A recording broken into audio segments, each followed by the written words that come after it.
मन को सीधे रास्ते पे कैसे लेके आए, इंसानियत के रास्ते पे, धर्म के रास्ते पे, इंसाफ के रास्ते पे, सत्य के मार्ग पे मन के को कैसे चलाए। ये तो चलता ही नहीं, सत्य के धर्म के रास्ते पे चलना ही नहीं चाहता। इसे कैसे मेंड करे, कैसे मनाए, कैसे काबू करके चलाए, ये मसला है इस शब्द का।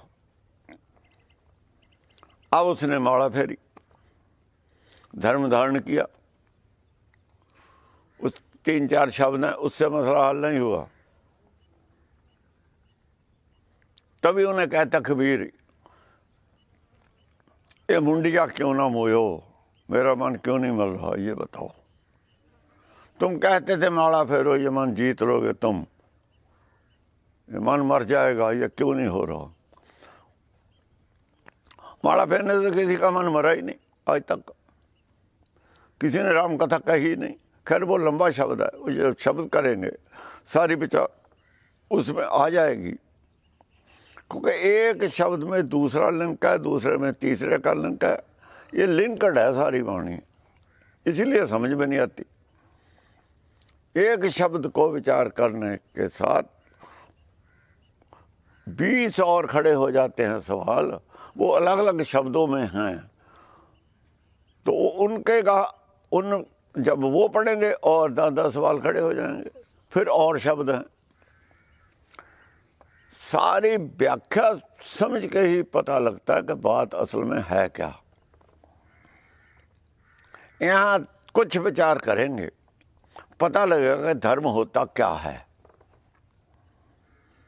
कबीर क्या कह रहे थे, दुनिया ने उसके अर्थ क्या कर दिए, कबीर की अवस्था क्या थी, और इसके अर्थ जो करे हैं विद्वानों ने, जानबूझ के करे हैं, सीमित करे हैं। वो नहीं चाहते थे कि ब्रह्म ज्ञान बाहर आ जाए, कि उनका धर्म जाता, काशी का धर्म खत्म, पंडित खत्म, मूर्ति पूजा खत्म, उनका सब कुछ खत्म हो जाएगा अगर कबीर को हाईलाइट कर दिया। कबीर का असली जो विचारधारा हाईलाइट होगी, दुनिया के सारे 100 का धर्म खत्म। कबीर क्या है, जन्म मुसलमान के घर का, धर्म वेद का, कुरान का धर्म नहीं है उसका, वेद का धर्म है, धर्म आद है उसके पास। लेकिन पहले कौन मिला, पहले सनातन धर्म। सनातन धर्म से सेटिस्फाइड नहीं है कबीर हुआ, कोई भी सनातनी कोई सेटिस्फाइड है ही नहीं। जो है बताओ, आज भी बताए कौन सा सनातनी सेटिस्फाइड है। सनातन धर्म में तो मूर्ति पूजा है, मूर्ति पूजा के खिलाफ है कबीर।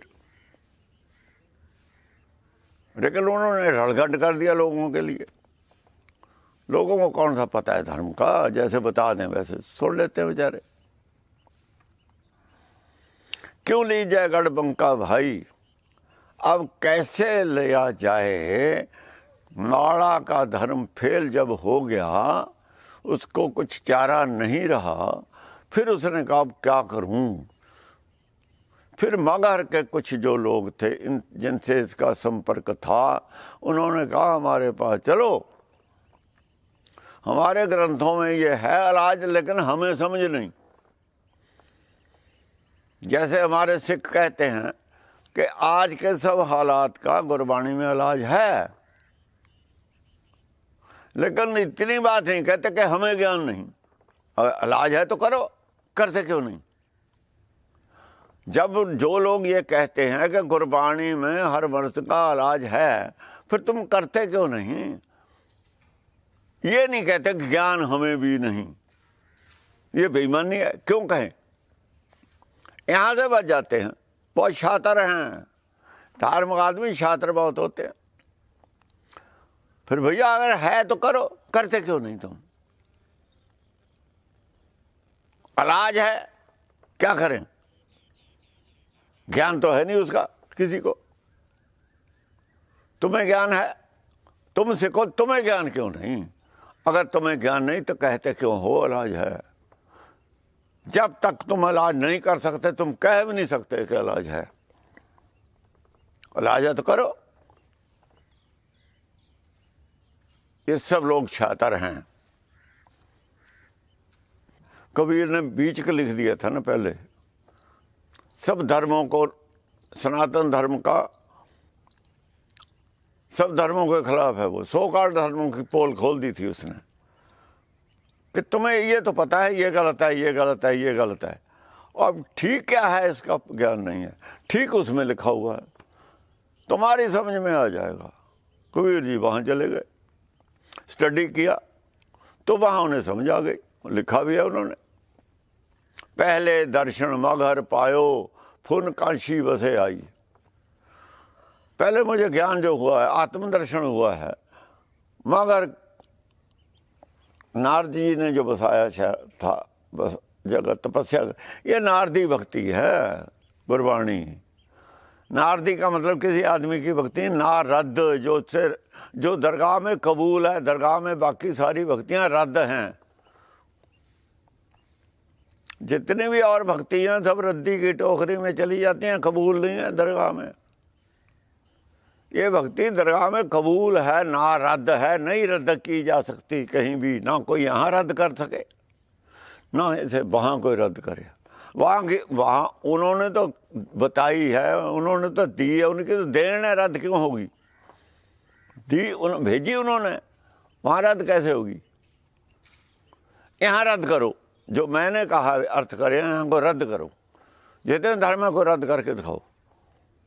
नारदी, इसका नाम ही नारदी है, जो रद्द कर ही नहीं सकता ऐसे कोई। अब करके दिखाओ। मैंने नारदी के लफ्ज़ के अर्थ बता दिए कि रद्द नहीं की जा सकती। अगर कहता है कोई तो मैदान में आके करे, करके दिखाए, तो नहीं तो इस अर्थ को मानना ही पड़ेगा।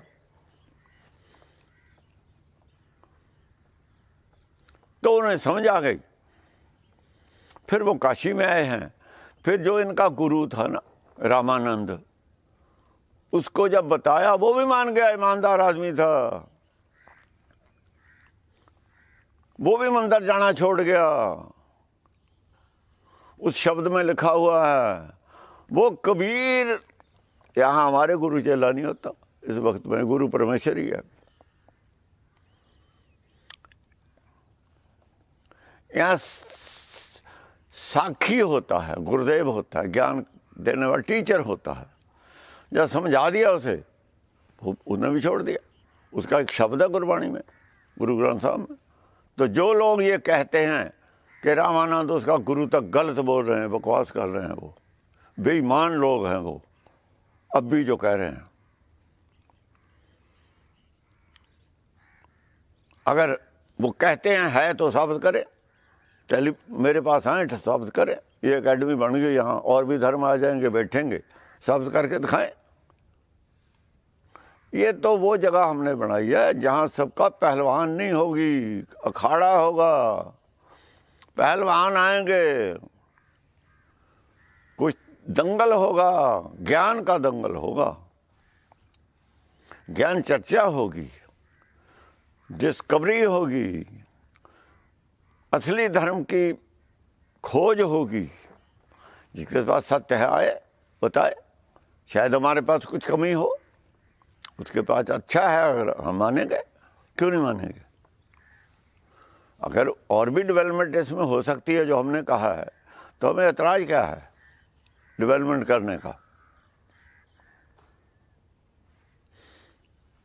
हाँ, क्यों लीजिए गढ़बंका भाई, ये जो है, जो हम काम करने आए थे संसार में, लाहा लेने आए थे। गुण हमारे पास कुछ थे, लेकिन वो गुण के जो फल थे वो कच्चे थे, वो पक्के नहीं थे। अब गुण को पक्के जब होंगे तो उनमें रस आएगा। एक कच्चा फल होता है, पक्का फल होता है। जब फल पक जाता है तो उसमें से ही रस आता है। कोई भी फल हो। अब गुण सारे फल हैं।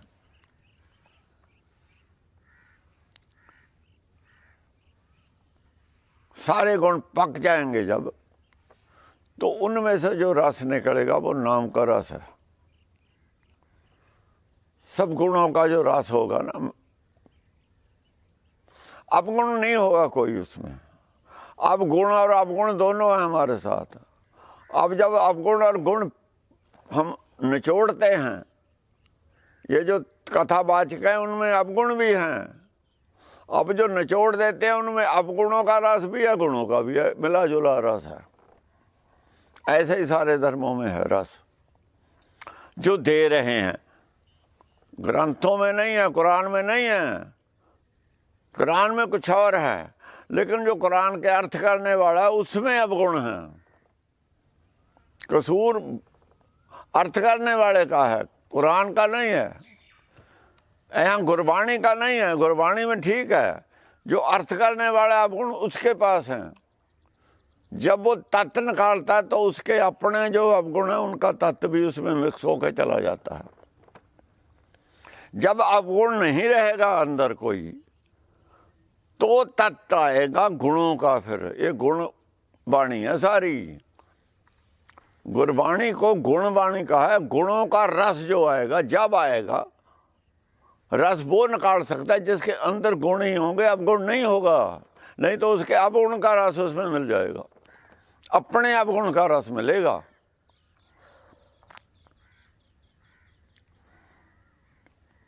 ये मसला है। इसलिए कहा था कि वाणी बिरलो विचार सी जे को गुरमुख होए। गुरमुख में अवगुण होता ही नहीं। जब उसके अंदर अवगुण नहीं रहेगा, जब वो विचारेगा गुरबाणी को, फिर तत्व सही निकलेगा, सही अर्थ निकलेंगे, सब उसे मानेंगे, काबिल कबूल होंगे वो सभी धर्मों को। मसला उस आदमी का है जो इसे अर्था रहा है, इसे बुलो रहा है। हमने बुलोया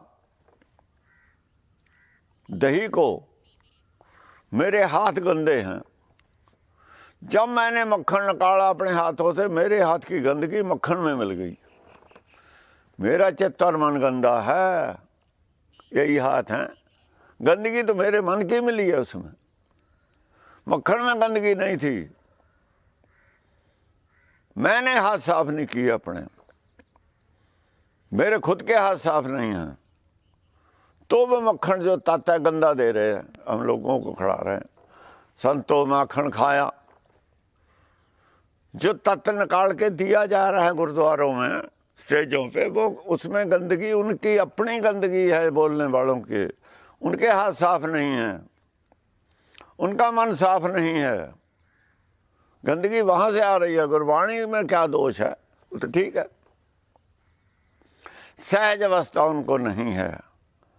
बिलोने वालों की अवस्था सहज नहीं है, उनके अंदर टकाव नहीं है, उनके अंदर सत्संतोष नहीं है, संतोष नहीं है। तो संतोष नहीं है तो गंदगी है। जहाँ संतोष नहीं, उसे माया है, माया ही गंदगी है। माया की भूख है, माया की इच्छा है, वो चली जाती है। मनोकामना में पूरियां करने की बात चली जाती है। मसला ये है, गंदगी तो हमारे अंदर है ना। साफ तो हमने अपना पहले करना अंदर, वो हमने किया नहीं, लोगों को बांटने लग गए। वही गंदगी लोगों को बांट दी हमने जो हमारे अंदर थी। गंदगी तो हमने बांटी है, क्योंकि हमारे अंदर की गंदगी गई है वहाँ। गुरबाणी में थोड़ी ऐसी चीज़ है कोई, मिक्स कर दी हमने, अर्थों के अनर्थ कर दिए। बहुत जल्दबाजी में करा काम हमने, दुकानदारी बना ली ना, धर्म नहीं रहा, धंधा था हमारा। सावधानी रखी ही नहीं हमने। तो क्यों लीजिए गढ़ बंका भाई, अब कैसे लिया जाए? बाजार में तो गंदा मिलता है सब कुछ। वेद सही था, लेकिन अर्थ करने वालों ने अपने अंदर की गंदगी उसमें मिला दी। कैसे मसला हल हो? और सुनने वाले में के अंदर गंदगी कहाँ से जाए? गंदगी तो उसे मिल रही है खाने को, प्रचार में तो उसे गंदगी मिल रही है। तो कहते हैं होमे भरिए, गुरु नानक क्या कहने, होमे भरिए, हमारी मत गंदगी से भर गई अहंकार के जरिए, होमे के जरिए भर गई गंदगी हमारे अंदर, भरी गई है अहंकारियों की साख्तों ने हमारे अंदर ये गंदगी भर दी, सत्य का विरोध करने की। तो होमे नावे नाड़ विरोध है, अहंकार का नाम के साथ विरोध है। वो गंदगी अहंकार नहीं चाहता अंदर रहेगी, अहंकार ने गंदगी भर दी। अब अहंकार युक्त साख्तों के अर्थ से ही, होमे से ही वो गंदगी धो रहा है। होमे युक्त जल है, धोने वाला जो प्रचार है, जिस प्रचार से हम धो रहे हैं गंदगी को, उसमें तो अहंकार मिला हुआ पीछे से आ रहा है। हमारी सप्लाई के पानी में तो गटर का पानी मिल के आ रहा है। जब आई गटर का पानी मिल के रहा है हमारी सप्लाई में, रसोई में, तो मैं तो वही पियेंगे, वही खाएंगे, क्या करें, कहाँ से लाएं?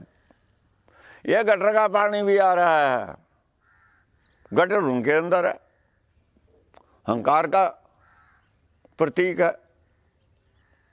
ये मसला यहाँ खड़ा है। गटर किसने बनाया है? गटर खुदा ने नहीं बनाया, गटर हमारी अकल ने गटर बनाया है। हमारी अकल ने शहर बसाए हैं, हमारी अकल ने सप्लाई का पानी किया है, हमारी अकल से गटर बना है। उस अकल का, हमारी अकल ने ये सप्लाई का पानी गटर में से निकाला है, वहाँ से मिक्स हो गया, छेद हो गया। सब हमारी अकल का करिश्मा है जो हम भुगत रहे हैं, तो हमारी अकल का ही है। इसलिए जो संत लोग होते हैं शहर से दूर चले जाते हैं, वो कुदरत के साथ मिलकर रहते हैं। वो गटर में नहीं, गटर का पानी पीने के आदी नहीं होते, उन्हें गटर का पानी पसंद नहीं है। जिनको गटर का पानी हजम है वो शहर में रहें। शायद बाहर का उन्हें शुद्ध पानी अच्छा भी नहीं लगता होगा, हजम नहीं होता होगा। फिर बीमारियों के सांस चलते हैं, हमारे सांस लेते हैं, बीमारियां हैं। शहर में सांस मिक्स हो जाता है, वो सांस सबको आता है। जो दूर अकेला रहेगा वो इससे बच जाएगा। ऑक्सीजन कमी होगी वहाँ जहाँ ज़्यादा आदमी रहेंगे। ये सब बीमारियां शहरों में क्यों हैं? बड़े बड़े अस्पताल शहरों में क्यों हैं? जो अपने आप को लोग एडवांस समझते हैं, दरअसल नरक के कीड़े हैं। वो तो नरक की जीव हैं, तो नरक है, नरक के कीड़े हैं, भिक्षा के कीड़े हैं, माया के कीड़े हैं। भिक्षा का कीड़ा भिक्षा माहे संबंध, उसे वही अच्छा लगता है। और दूसरे को शिव जी कैलाश पे बैठा है, उसे वो नहीं अच्छा लगता, वो तो कैलाश पे बैठा है, शुद्ध पानी है, शुद्ध हवा है, अकेला बैठा है, कोई चिंता नहीं, तंदुरुस्त तो है। कभी सुना शिव जी बीमार हुआ है? कभी सुना अस्पताल में गया है? कभी सुना उसने कभी दवाई खाई है? क्यों खाए? क्यों खाए? बीमार होगा तो खाएगा। ये शिव जी के चेले सब बीमार हैं, क्यों? शिव जी कैलाश छोड़ दिया ना, कोठियों में 5 स्टार होटलों में चले गए। योगी जी भी चले गए। योगी जी को पता है तू तो गुरु था, तुझे क्या जरूरत थी इस राज की, क्यों बदनामी कराई खाम खा। अर्श से फर्श पे आ गया। इतनी बड़ी तेरी अवस्था, इतनी बड़ी इज्जत, क्या इज्जत है ये? कहाँ चले गए तुम?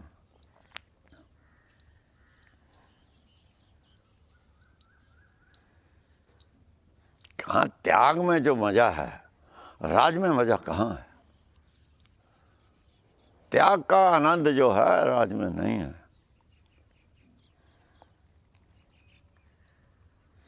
फिर भी अच्छा है, वापस आ जाओ घर को। जितनी नहाली उतना ही पुण्य। यहाँ जस नहीं मिलेगा, जितना मर्जी अच्छा करो अपजस ही देंगे लोग ये। इसलिए तुम भी अपने गढ़ पे कब्जा करो, कब्जा किसी और ने कर लिया क्यों लीजिए गढ़ बंका भाई, ये गढ़ है हमारा, ये राज है, ये राज नहीं है जहाँ योगी चला गया बैठ गया। ये साख्तों का राज है, हमारा नहीं है। संतों का राज नहीं है, संतों का राज ये है जो कबीर बता रहा है। वो तो साख्तों का राज है। मोदी करता रहे, मोदी की बात छोड़ो। मोदी को संत थोड़ी है, तुम तो संत हो, महापुरुष हो। इनको ही रहने दो, साख्तों को पीछे हटो। धर्म का कुंडा इन राजाओं पे कसे हम मजबूर करें धर्म पे चलेंगे, वो तरीका और है। इन्हें मजबूर करें धर्म का राज करना ही पड़े।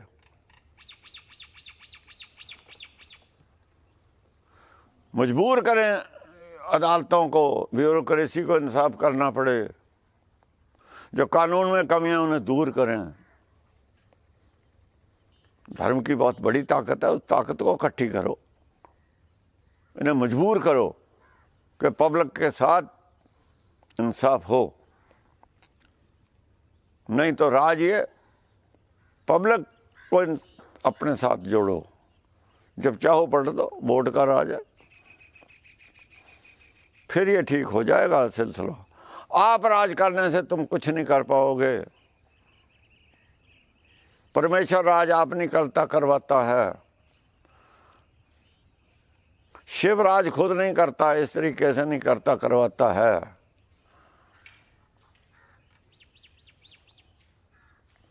उसको मत भूलो। वो तो त्यागी है, त्याग है। त्याग से ही बड़ा राज है। सत संतोष क्या है? त्याग है। 3 लोग का राज भी सत संतोष उसका संतोष तोड़ नहीं सकता। वो लड़ाई लड़ो जो कबीर ने लड़ी है।